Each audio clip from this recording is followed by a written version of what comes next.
ఆధ్యాత్మిక శోభ సంతరించుకున్న కోటనందూరు గ్రామం కాకినాడ జిల్లా కోటనందూరు గొల్లమంద బయలు కనకదుర్గమ్మ అమ్మవారి దసరా శరన్నవరాత్రుల్లో భాగంగా అమ్మవారికి కోటనందూరు గ్రామ మహిళలు అమ్మవారికి ఉదయం నుండి కుంకుమార్చనలు చిన్నపిల్లలతో సరస్వతీదేవి పూజా కార్యక్రమాలు నిర్వహించారు. ఆలయ కమిటీ పుస్తకం పెన్ను పిల్లలకు పంచారు. భక్తులు అధిక సంఖ్యలో వచ్చి అమ్మవారిని దర్శించుకున్నారు. సాయంత్రం మహిళలు అధిక సంఖ్యలో సారే గ్రామ పురవీధుల్లో అమ్మవారి పూనకాలతో తాడిపెద్దు చోరాటాలతో ఆధ్యాత్మిక శోభతో కోటనందూరు గ్రామం భక్తి పార్వశ్యమైంది. ఈ కార్యక్రమంలో కోటనందూరు యువనేత అమ్మవారికి 4 బిందెల సారె సమర్పించి ఊరేగింపును ప్రారంభించారు. అనంతరం వేపాకుల తోరణాలతో సాంబ్రాణి ధూపాలతో ఊరంతా సంబరాలు చేశారు.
అందరికీ నమస్కారం.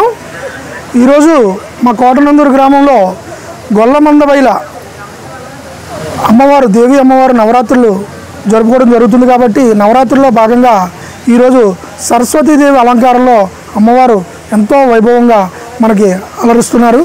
ఈరోజు ఆ అలంకారంలో చిన్నపిల్లలు అందరికీ కూడా సరస్వతీదేవి పూజ చేయించడం కార్యక్రమం ఉదయం జరిగింది. ఆ కార్యక్రమం అయిన తర్వాత ఈరోజు సాయంత్రం కోటనందూరు గ్రామం అంతా కూడా ప్రజలందరూ కూడా పెద్ద ఎత్తున ఆడపడుచులందరూ కూడా తరలి వచ్చి అమ్మవారికి సారే అందరూ కూడా సమర్పించుకోవడం జరిగింది. అలాగే గ్రామ ప్రజలందరూ కూడా దీంట్లో విశేషంగా స్పందించి అందరూ కూడా కార్యక్రమంలో పాల్గొనడం జరిగింది. అలాగే ఈరోజు ఈ కార్యక్రమాన్ని గొల్లమంద బయల ఒక కమిటీ ఏర్పడి గత 14 సంవత్సరాల నుంచి ఈ కార్యక్రమం జరుపుతూ ఉన్నారు.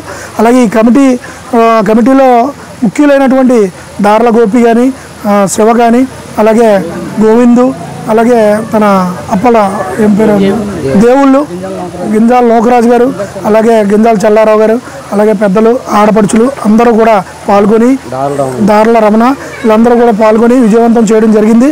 కాబట్టి అందరికీ కూడా అమ్మవారి దయ కృప కటాక్షాలు పాడి పంటలు ధనధాన్యాలు ఆయురారోగ్యాలు ప్రసాదించాలని చెప్పి మరీ ముఖ్యంగా ఈరోజు ఈ సంబరం సారి కార్యక్రమంలో తాడుపెద్దు కూడా సంబరంతో సహా తాడుపెద్దు జట్టు అంతా కూడా సంబరంతో సహా ఎంతో అలరించారు. అలాగే అమ్మవారికి కూడా ఎంతో కృపతో పూజలు చేయడం జరిగింది. కాబట్టి ప్రతి రకరకాల పిండి వంటలతో సుమారు 108 రకాల పిండి వంటలతో ఈరోజు సారి ఇవ్వడం జరిగింది. అమ్మవారికి సారి సమర్పించడం జరిగింది. అదేవిధంగా అమ్మవారు కూడా అన్ని రకాల జాతుల వారిని కూడా ఆరోగ్యాలతో కాపాడాలని అష్టైశ్వర్యాలతో చూడాలని పాడి పంటలు బాగా పండాలని మనస్ఫూర్తిగా కోరుకుంటాం. అందరికీ నమస్కారం అండి. మేము గత 14-15 సంవత్సరాల నుండి మా గొల్లమంద బయల శ్రీ శ్రీ శ్రీ కనకదుర్గమ్మ వారి నవరాత్రి మహోత్సవాలు జరుపుతున్నామండి. ఈ యొక్క మా ఈదిలో ఏ ప్రోగ్రాం జరిగినా మొత్తం గ్రామం అంతా కలిసి అంగరంగ వైభవంగా తప్పుడుగుళ్ళు తాళాలతో, శుభరాట జట్లతో, కోలాటాలతో మేము 9 రోజుల నవరాత్రులు ఒక్కొక్క రోజు ఒక్కొక్క ప్రోగ్రాం పెట్టి మా కమిటీ వారు చిన్నపిల్లలు అందరూ కూడా మా అందరికీ సహకరించినటువంటి గ్రామ పెద్దలందరికీ కూడా ఒకసారి ధన్యవాదాలు తెలియజేస్తున్నాము. అలాగే ఈరోజు అమ్మవారి సరస్వతీదేవి అవతారం దాల్చారు కావున ఉదయం అందరికీ అక్షరాభ్యాసం చేసిన మాదిరిగా పంతుల గారి ద్వారా పిల్లలందరికీ పుస్తకాలు కూడా పంపిణీ చేశారు పొద్దున్న. అలాగే ఇంత చక్కటి కార్యక్రమానికి మా వెలగ వెంకట కృష్ణారావు గారు కూడా అమ్మవారికి 4 బిందెల సారె సమర్పించడం కూడా జరిగింది. ప్రతి సంవత్సరం కూడా ఇలాగే మా గొల్లమందబైల అంగరంగ వైభవంగా ఈ అమ్మవారి సంబరం చేయడం జరుగుతుందండి. అలాగే కమిటీ మెంబర్స్ మాకు పెద్ద దిక్కైనటువంటి దార్ల గోపి గారు, పంపనబోయిన శివ గారు, కోనార్ శివ గారు అంటారు. అలాంటి దార్ల రమణ గారు, పంపనబోయిన దేవులు గారు, గింజాల చెల్లారావు గారు, గింజాల నూకరాజు గారు, మరి మా గ్రామ పంపనబోయిన రాజుగారు, ఈ గ్రామ పెద్దలందరూ సహాయ సహకారాలతో కూడా మా అమ్మవారి కరుణా కటాక్ష మా గ్రామ ప్రజలందరికీ కూడా ఉండాలని, అలాగే ఈరోజు 108 రకాల పిండి వంటలు చేసి శ్రమించినటువంటి మా గ్రామ ఆడపడుచులందరికీ కూడా మరొకసారి ఉత్సవ కమిటీ తరపున మహిళలందరికీ కూడా ధన్యవాదాలు తెలియజేస్తూ ఆ అమ్మవారి ఆయురారోగ్యాలు సిరి సంపదలు మా కోటనందూరు గ్రామ ప్రజలందరికీ కూడా కల్పించాలని కోరి ప్రార్థిస్తున్నాం. ఈ అవకాశం ఇచ్చిన మా గ్రామ ప్రజలైనటువంటి, అలాగే అమ్మవారికి హోమ్ మినిస్టర్ గారు దగ్గర ఉన్నటువంటి మా మేనల్డ్ అనేటువంటి పంపనవాని రాజుగారు 36 తులాల వెండి కూడా అమ్మవారికి కిరీటం, కాసుల పేరు చేయించారండి. వారి కుటుంబాన్ని కూడా, ఆ కోనారావు గారి కుటుంబాన్ని కూడా అమ్మవారు చల్లగా చూడాలని కోరి ప్రార్థిస్తున్నాం. అలాగే ఈ అవకాశం ఇచ్చిన పెద్దలందరికీ మరొకసారి సుమంజాలు తెలియజేసుకుంటూ సెలవు తీసుకుంటున్నాం. ఏవిఎం కోచింగ్ సెంటర్ కోటనందూరు మీ పిల్లల బంగారు భవిష్యత్తుకు భరోసా ఇచ్చే ఏకైక సంస్థ మన ఏవిఎం కోచింగ్ సెంటర్ కోటనందూరు. అతి త్వరలో న్యూ బ్యాచ్లు TET plus DSC, EAMCET, POLYCET, APRJC, Sainik, Navodaya. AVM coaching centre Kotananduru.